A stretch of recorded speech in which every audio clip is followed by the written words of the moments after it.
አንዴ ከአንድ መምህር የሰማሁትን ታሪክ ልንገራችሁ። ባሏ በዓለም ውስጥ ነው የኖረው።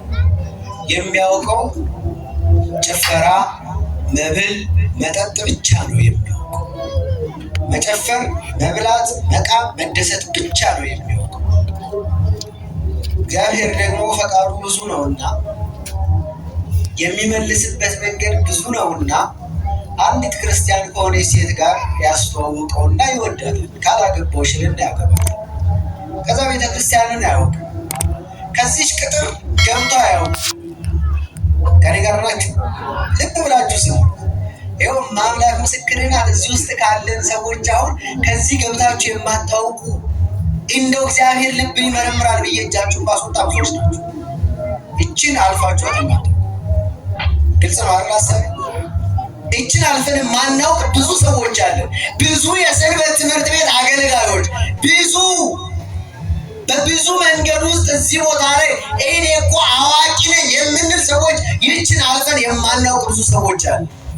እና ያቺ አገልጋይ ናትና ካላስቀደስን ብላ ይዘው ትሄዳለች። እና ልክ ሲገባ አለዋልኩ አዋቂ ነኝ ባይ አላዋቂ አንተ እንደዚህ እኮ አይደረግም አለና አስወጣ። ያኛው ደገመው።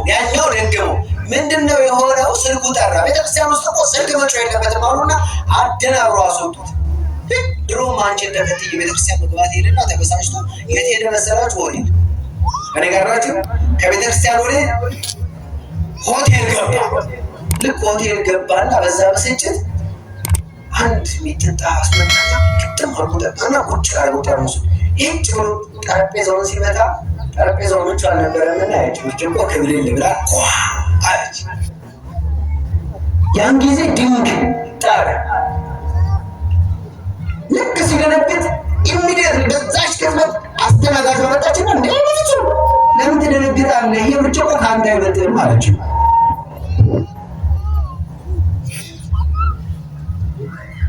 ይሄ ብርጭቆ ከአንተ አይበልጥም አለችው።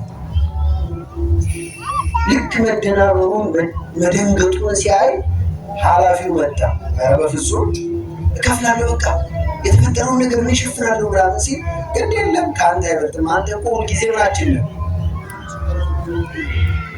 ቤተክርስቲያን ምን አድርገው አባረውታል? ስልክ ለምን ጮኸ ብለው አባረውታል። እዛ ምን ብለው ተቀብለውታል? አያችሁ፣ ስብዕናችን ከዓለም አነሰ፣ ሰውነታችን ከዓለም ወረደ። ቤተክርስቲያን የሚመጣውን ሰው በፍቅር አስተምሮ ከመላክ ይልቅ በፍቅር ተቀብሎ አስተናግዶ ከመመለስና ከመሸኘት ይልቅ የትኛውን መረጠ? ማስደንገጡን። ሕግ አዋቂዎች እንደ ፈሪሳዊ ሕግ አዋቂዎች ነን እንላለን፣ ሕጉን አንከተልም። እንደ ሰንበት መንገድ አጭር ነው። የሰንበት መንገድ የሚባል አለ በመጽሐፍ። የቅዳሜ መንገድ የሚባል አላለ።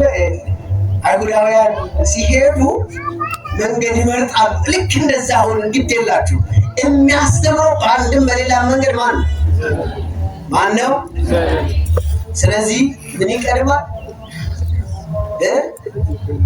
ማስተዋልና ሰው ይቀድማል። የምታየው ወንድምን ካልወደድከው፣ የምታየው ወንድምሽን ካልወደድሽው፣ የምታያት እህትሽን ካልወደድሽ፣ ከጎረቤትሽ ጋር ተናጭተሽ ብትመጪ እዚህ እግዚአብሔር ይቀበለኛል ብለሽ እንዳታስቢ። ከጎረቤትሽ ጋር መጀመሪያ ምን በይ? ተስማሚ። ስለዚህ በአንድም